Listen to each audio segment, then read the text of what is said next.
Newton ने बल और गति के बारे में गैलीलियो के विचारों को आगे विकसित किया। उन्होंने किसी वस्तु की गति का वर्णन करने के लिए 3 नियम दिए। उनका मानना था कि प्रत्येक वस्तु अपनी गति की अवस्था में परिवर्तन का विरोध करती है।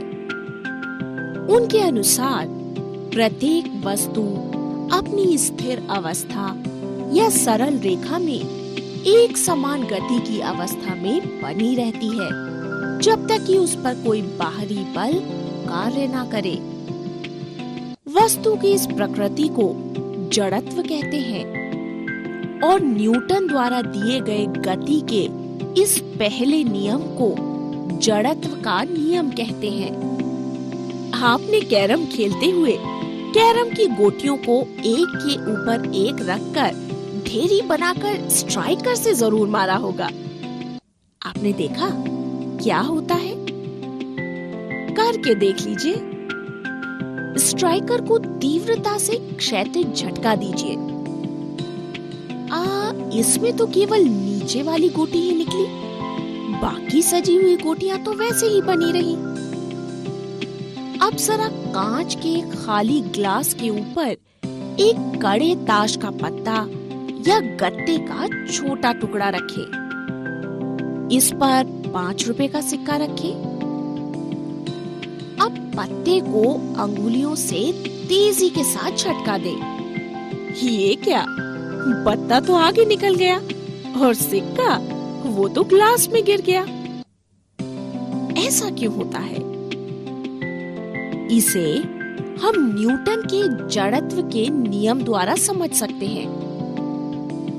कैरम की सभी गोटियां रुकी हुई अवस्था में होती हैं। जब हम नीचे वाली गोटी पर तीव्रता से स्ट्राइकर के द्वारा मारते हैं, तो वो तो बल के प्रभाव से अपने स्थान से आगे निकल जाती है, लेकिन अन्य गोटियां, उन पर कोई बल नहीं लगता और वो अपने जड़त्व के कारण विराम अवस्था में उसी स्थिति में बनी रहती हैं।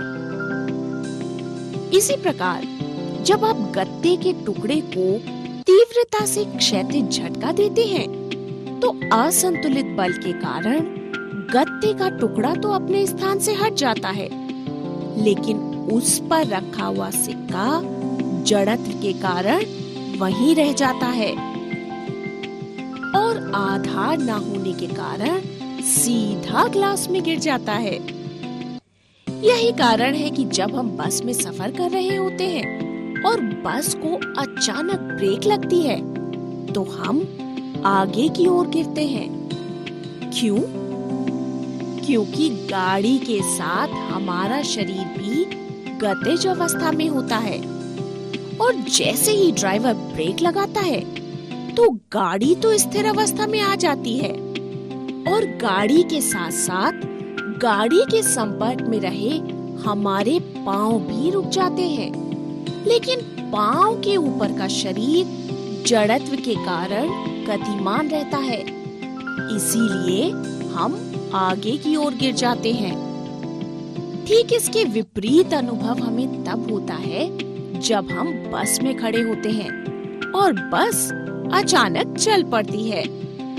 इस स्थिति में हम पीछे की ओर झुक जाते हैं, क्योंकि हमारा पैर जो मोटर बस के फर्श के संपर्क में होता है, बस के साथ गति में आ जाता है, लेकिन शरीर का ऊपरी भाग वो जड़त्व के कारण इस गति का विरोध करता है और अपनी स्थिति में ही बना रहता है। यानी पैर तो आगे चले जाते हैं और शरीर वो पीछे रह जाता है। इसी कारण जब कोई मोटर कार तेजी के साथ किसी मोड़ पर मुड़ती है, तो हम एक ओर झुकने लगते हैं, क्योंकि हमारा शरीर अपनी सरल रेखीय गति को बनाए रखना चाहता है। जब मोटर कार की दिशा को बदलने के लिए इंजन द्वारा असंतुलित बल लगाया जाता है, तो हम अपने शरीर के जड़त्व के कारण सीट पर एक ओर झुक जाते हैं।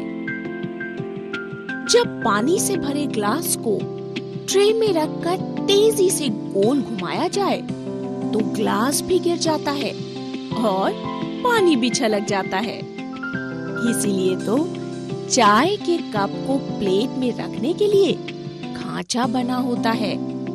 अचानक झटका लगने की दशा में प्लेट का खांचा कप को गिरने से रोकता है। जड़त्व के इसी गुण के कारण ही पेड़ की शाखा को तेजी से हिलाने पर कुछ पत्तियां झड़ जाती हैं। जब टहनियां हिलाई जाती हैं, तो जड़त्व के कारण पत्तियां अपनी स्थिति बनाए रखना चाहती हैं, इसीलिए टूटकर वहीं गिर जाती हैं। क्या सभी वस्तुओं का जड़त्व समान होता है? ये खाली बक्सा है, इस पर बल लगाइए, ये खिसक जाता है। अब इस बक्से को किताबों से भर दें और इस पर उतना ही बल लगाएं जितना कि पहले लगाया था। अरे, ये तो नहीं खिसक रहा। इसे अपनी जगह से हटाने के लिए ज्यादा बल लगाना पड़ेगा। यानी जब वस्तु का द्रव्यमान बढ़ता है तो जड़त्व भी बढ़ता है। वास्तव में द्रव्यमान वस्तु के जड़त्व की माप है। यहाँ किताबों से भरे बक्से का जड़त्व खाली बक्से के जड़त्व से अधिक है। इसीलिए किताबों से भरे बक्से को धकेलना मुश्किल होता है। इसी प्रकार जितना बल लगाने पर ठेला गाड़ी चल पड़ती है, उतना ही बल माल से लदे ट्रक पर लगाएं तो ट्रक की स्थिति में कोई परिवर्तन नहीं आता,